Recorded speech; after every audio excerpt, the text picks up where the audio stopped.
हम UAN search करेंगे Google Chrome में। तो जैसे ही हम आधा UAN लिखते हैं तो UAN लॉगिन आ जाता है उसमें। तो UAN लॉगिन करेंगे हम।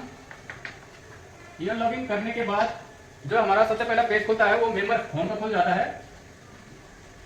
मेंबर होम इस तरीके से आपका जो पेज खुल जाता है उसमें आपका ये प्रोसेस होता है। एक जगह पे UAN नंबर और दूसरी जगह पे पासवर्ड लिखा हुआ होता है।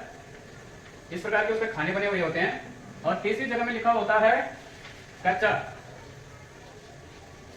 ये तीन तरीके के उसमें वो होते हैं। तो सबसे पहले पेज में सबसे पहले इस वाले खाने में जो है हमारा यूएन नंबर आएगा। यूएन नंबर आपको पता है कि 12 नंबर का एक यूएन नंबर होता है। तो वो सबका अलग अलग होता है। तो यहाँ पे आप अपना यूएन नंबर डालेंगे और दूसरे में पासवर्ड डालेंगे। दोस्तों नमस्कार, मेरा नाम रविंदर सिंह मंद्रवाल और आज नए वीडियो के साथ में आज का टॉपिक है अपने यूएन के खाते से अपना पैसा कैसे निकालें। तो आज इस बारे में वीडियो बनाएंगे। आशा करता हूँ आपको अच्छा लगेगा, जानकारी पड़ेगी आपकी और आप भी स्वयं अपने पैसे जिसका भी यूएन नंबर है, यूएन का खाता है, वो अपने पैसे अपने मोबाइल से अपने आप निकाल सकेगा, ऐसी आशा है मेरे को। और इसके साथ ही आप इस वीडियो को पसंद करेंगे। तो दोस्तों मैंने ये कागज़ उठा के रखा हुआ है हाथ में। ये कागज़ उठाने का मतलब यह है कि कैमरे के सामने का एक जो झिझक होती है उसमें आदमी कभी कभी क्या होता है कि भूल जाता है मुझे बताना क्या था। तो मैं वो भूलूँ नहीं और आपको सही सही जानकारी दूँ ताकि कहीं पे कोई गलती ना हो जाए। तो इसीलिए मैंने ये कागज़ उठा के रखा हुआ है हाथ में ताकि आपको सही जानकारी दी जाए और कैमरे के सामने की जो झिझक के कारण जो कहीं पे भूल हो जाती है वो ना हो। तो आप इस पर गौर नहीं करेंगे कि कागज़ से बताया जा रहा है या जो भी बताया जा रहा है। कोशिश ये रहेगी कि आपको जो है अच्छी से अच्छी जानकारी जिससे आप सीख सकें वो मैंने रखा है, ना कि ये कागज़ मैंने रखा है। तो ये सारा प्रोसेस हम गूगल क्रोम में करेंगे। गूगल क्रोम में क्या होता है कि सारी वेबसाइट लगभग खुल जाती हैं। नॉर्मल गूगल ऑन करेंगे पहले सबसे पहले और उसके बाद हम ये सारी प्रोसेस करेंगे। इसके साथ मैं कहना चाहूँगा कि आप अपने फ़ोन में QR लाइट नाम की एक एप्लीकेशन है जो फ़ोटो को कंप्रेस करने के काम आती है। वो फ़ोटो को छोटा कर देती है और इस जो पैसे निकालने के लिए यूएन से जो पैसे निकालने के लिए हम प्रोसेस करते हैं उसमें 500 KB से कम की फ़ोटो JPG मोड में 500 कम KB से और 100 KB से ऊपर और 500 KB से नीचे की फ़ोटो लगती है। तो वो कंप्रेस करने के लिए QR लाइट नाम की एक हल्की सी ऐप होती है, आप उसको डाउनलोड कर लें और एक फ़ोटो अपनी पासबुक की या चेकबुक की अपनी एक फ़ोटो खींच के उस फोटो को पहले से ही कंप्रेस करके रखें ताकि आपको आगे जाके दिक्कत ना हो। और उसके बाद ही ये सारा प्रोसेस कर लें। इसके साथ में ही यूएन का password, UAN number, bank account number, Aadhaar number और वो फ़ोन नंबर जो EPF के साथ में रजिस्टर्ड है, सारे के सारे चीज़ें अपने पास रखें ताकि आपको इधर उधर भागना ना पड़े। सभी एक जगह में इकट्ठा करके रखें, उसके बाद ये सारा प्रोसेस करें। तो चलो शुरू करते हैं वीडियो। तो सबसे पहले क्या करेंगे, हम UAN सर्च करेंगे गूगल क्रोम में। तो जैसे ही हम आधा UAN लिखते हैं तो UAN लॉगिन आ जाता है उसमें। तो UAN लॉगिन करेंगे हम। UAN लॉगिन करने के बाद जो हमारा सबसे पहला पेज खुलता है वो मेंबर होम का खुल जाता है। मेंबर होम इस तरीके से आपका जो पेज खुल जाता है उसमें आपका ये प्रोसेस होता है। एक जगह पे यूएन नंबर और दूसरी जगह पे पासवर्ड लिखा हुआ होता है। इस प्रकार के उस पर खाने बने हुए होते हैं। और तीसरी जगह में लिखा होता है कैप्चा। ये तीन तरीके के उसमें वो होते हैं। तो सबसे पहले पेज में सबसे पहले इस वाले खाने में जो है हमारा यूएन नंबर आएगा। यूएन नंबर आपको पता है कि 12 नंबर का एक यूएन नंबर होता है।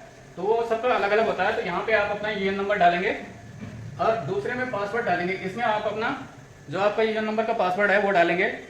अगर बाय द वे वो नंबर आपको याद नहीं है तो फॉरगेट पासवर्ड में जाके पहले अपना पासवर्ड आप रिसेट कर लेंगे।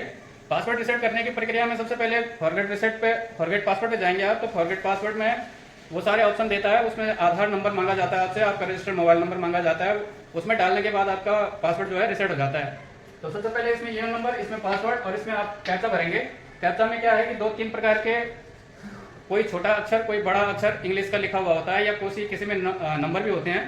तो एक आध नंबर होंगे, एक आध अक्षर होंगे, तो कुछ भी हो सकता है। तो जो यहाँ पे वो लिखा हुआ होगा जैसे GA छोटा P 2 3 इस करके वो कैप्चा आपका लिखा होगा। तो ये कैप्चा सेम आपको यहाँ उतारना होता है।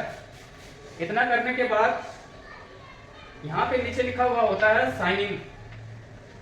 तो आप उस साइन इन को क्लिक कर देंगे। यहाँ पे साइन इन क्लिक करने के बाद आपको एक पेज खुलेगा जिसमें आपको सबसे पहले आपका अलर्ट आता है। उस पर लिखा हुआ होता है कि आपका नॉमिनेशन प्रोसेस पूरा नहीं है, कृपया इसको पूरा करने के लिए यहाँ क्लिक करें। तो उसको क्लिक करने की ज़रूरत नहीं है, उसको स्किप कर लें। आप स्किप करके आगे बढ़ जाएं। तो आगे बढ़ते हैं तो वहाँ पे जो है आगे बढ़ते हैं तो वहाँ पे आपको इस तरीके से एक होम, दूसरा आपको व्यू, तीसरा आपका मैनेज और चौथा आपका अकाउंट नंबर, पांचवा आपका ऑनलाइन सर्विसेज। ये 4 तरीके के आपको जब आपका पेज खुल जाता है ईपीएफओ का आपका पेज खुल जाता है तो उसमें होम, व्यू, मैनेज, अकाउंट और ऑनलाइन सर्विसेज का आपका ऑप्शन मिलता है। तो आप सबको छोड़ के ये ऑनलाइन ऑप्शन के ऑप्शन को क्लिक करेंगे। इस पे आप क्लिक करेंगे तो आपको क्लिक करने के बाद आपको मिलता है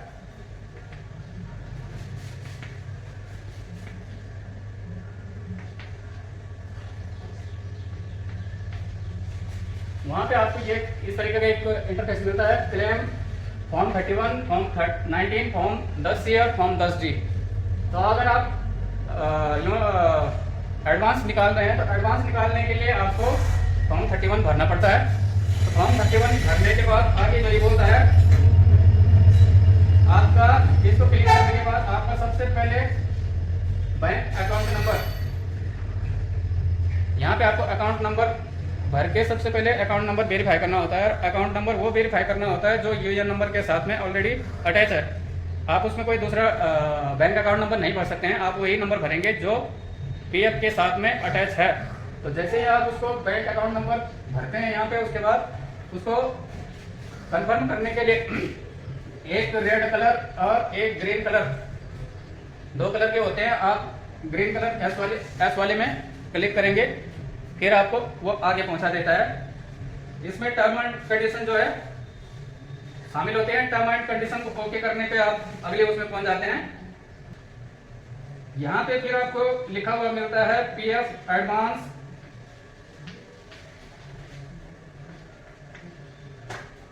यहाँ पे आपको पीएफ एडवांस फॉर्म मिलता है, आप उसको क्लिक करेंगे। और जो भी आपकी सर्विस है मतलब आपका यूएएन नंबर, आपका पीएफ अकाउंट नंबर लिखा हुआ होता है और आपका जो एम्प्लॉयर है उसका डिटेल्स लिखा हुआ होता है। तो आप उसको इस गोली को क्लिक करेंगे, इस प्रकार से वो आगे बढ़ता है। अब ये सारी प्रोसेस करने के बाद आपका जो सारा डिटेल्स है वो खुल जाता है। पहले तो आपकी कंपनी का नाम, आपकी कंपनी का पता, वहाँ क्षेत्र का पोस्ट ऑफिस का नंबर और सारी डिटेल्स होते हैं। दूसरे खाने में आपको अपनी डिटेल्स भरनी होती हैं। यदि आप नौकरी कर रहे हैं तो आपको अपनी डिटेल्स या अपने घर का पता देने की जरूरत नहीं है, आप अपनी ही कंपनी का पता उसमें भर सकते हैं। यदि आपने नौकरी छोड़ दी है, आप अपने घर में हैं, तो आपको अपने घर का पता और पोस्ट ऑफिस का नंबर सारा भरना पड़ता है। और आपका पीएफ ऑफिस कहाँ है वो आपको भरना होता है। तो जैसे हमारे क्षेत्र में पीएफ ऑफिस 2 हैं, एक हल्द्वानी है, एक देहरादून है। इसी टाइप से आपके कहीं दिल्ली में, कहीं साउथ दिल्ली है, कहीं नॉर्थ दिल्ली है, फरीदाबाद में भी कहीं साउथ दिल्ली में ही आता है, बैंगलोर का है। ऐसे ही अलग अलग क्षेत्र बने हुए हैं। तो सभी जगह के अलग अलग पीएफओ के ऑफिस हैं, वो उस जगह की डिटेल्स भरनी होती है। और उसमें ये सारा प्रोसेस भरने के बाद आपको स्टेट भी सेलेक्ट करना होता है उसमें। तो सारी प्रोसेस भरने के बाद आपसे कहा जाता है कि आप अपना एक फाइल चूज़ करें। अब फाइल चूज़ करने की बारी आती है तो फाइल चूज़ करने के लिए आपको जो मैंने बताया, इससे वीडियो में पहले बता चुका हूँ मैं, कि आपके पासबुक की या आपके चेकबुक की जो फोटो कॉपी है, जो आपने फ़ोटो ले रखी है, जिसमें आपका नाम साफ तरीके से मेंशन होना चाहिए, उस फोटो को पहले तो आपको क्रोम को इजाज़त देनी होती है। वो आपके गैलरी में जाएगा, गैलरी से वो फोटो उठाएगा, वो फोटो सेलेक्ट करनी होती है, वो फोटो सेलेक्ट करके आपको उस पेज पे ले जाएगा। तो वो जो मैंने फोटो बताई है 500 KB से नीचे और 100 KB से ऊपर की होनी चाहिए। इसके लिए प्रोसेस जो करना होता है, या तो आप फोटो गैलरी में जाके ही, किसी में ये ऑप्शन होता है कि फोटो गैलरी में भी, गैलरी से ये ऑप्शन मिलता है कि आप अपने फोटो को कंप्रेस कर सकें। लेकिन हर किसी फ़ोन में वो सुविधा नहीं है कि आप 500 KB से और 100 KB के बीच में फ़ोटो को कंप्रेस कर सकें। तो उसके लिए QR लाइट कोड एक अच्छा ऑप्शन है। तो आप QR लाइट कोड से जितने KB की फ़ोटो को करना चाहते हैं वो कर सकते हैं। तो इस फोटो को वहाँ पे आप सेलेक्ट कर लेंगे। सेलेक्ट करने के बाद सबमिट बटन पे उस पर एक ऑप्शन होता है, आपको घोषणा करनी पड़ती है कि मैं राजी हूँ, जो भी है, ये मैंने फॉर्म भरा हुआ है, मैं राजी हूँ। तो उसको क्लिक करने के बाद आपको आगे बढ़ना होता है। जैसे ही आप ये सारी प्रोसेस कर लेते हैं उसके बाद आपके OTP आपके मोबाइल नंबर पे, आपके रजिस्टर्ड मोबाइल नंबर पे OTP आती है। वो OTP उठा के आपको उसमें डालनी होती है। जैसे ही आप OTP डालते हैं तो ये सारा प्रोसेस पूरा हो जाता है। उसमें नोटिफिकेशन आ जाता है कि आपका जो है, आपका क्लेम फॉर्म जो है EPFO की वेबसाइट के लिए सबमिट कर दिया गया है।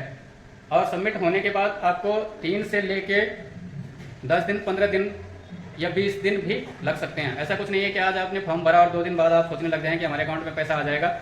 तो वो 2 दिन में भी पैसा आ सकता है, 3 दिन में, 5 दिन में, 7 दिन में, 15 दिन में, 20 दिन में, किसी किसी में लेट होता है। तो अगर आपका फॉर्म सक्सेस रहा, सफल हुआ, तो आपका पैसा अकाउंट में आएगा। अगर आपका फॉर्म किन्हीं कारणों से रिजेक्ट होता है तो आपके पास जो है रिजेक्ट का मैसेज आ जाता है। तो इस प्रकार से हम EPF का जो पैसा है निकाल सकते हैं। इसके लिए मैं स्क्रीनशॉट भी इसमें डाल दूंगा या स्क्रीन रिकॉर्डिंग भी इसमें डाल दूंगा, इसके साथ साथ ही अटैच करूंगा, जिसके कारण से आपको कोई दिक्कत ना हो। होते हैं तो उस समय आपके सामने बहुत सारा ऑप्शन होता है। उन ऑप्शन में से बहुत सारे ऑप्शन के लिए पैसा निकाल सकते हैं हम। तो उसके लिए शादी के लिए आप पैसा निकाल सकते हैं। दूसरा, आप एजुकेशन के लिए पैसा निकाल सकते हैं। तीसरा, आप बीमारी के लिए पैसे निकाल सकते हैं। और भी तरीके से मकान बनाने के लिए पैसे निकाल सकते हैं। और भी इसी तरीके से कई और ऑप्शन है उसमें। तो जो आपके यूएन नंबर के साथ में जब आप फॉर्म भरने के लिए जाते हैं तो वो सारे ऑप्शन खुल जाते हैं, जिसके लिए आप एलिजिबल हैं। एलिजिबल बोले तो जो आपको मिल सकता है, जिसके अंतर्गत जैसे इनके क्राइटेरिया होता है। अगर 3 साल तक की आपकी जॉब हो गई है तो इस हिसाब से आपको वो ऑप्शन खुलेगा। 5 साल की आपको जॉब हो गई है तो वो ऑप्शन खुलेगा। 10 साल की अगर आपकी जॉब हो गई है तो वो ऑप्शन खुलेगा। ऐसा नहीं है कि आप अगर आपने 6 महीने या साल भर नौकरी करी है उसके बाद आप कोई ऑप्शन बोलना ये चाहें कि मेरे मकान बनाने के लिए मुझे पैसा मिल जाएगा, या हायर एजुकेशन के लिए मुझे पैसा मिल जाएगा, या अन्य चीज़ों के लिए मुझे पैसा मिल जाएगा, तो वो होना संभव नहीं है। तो वो ऑप्शन आपके पासबुक के साथ में या यूएन नंबर के साथ में खुल जाते हैं, जिसके लिए आप एलिजिबल हैं।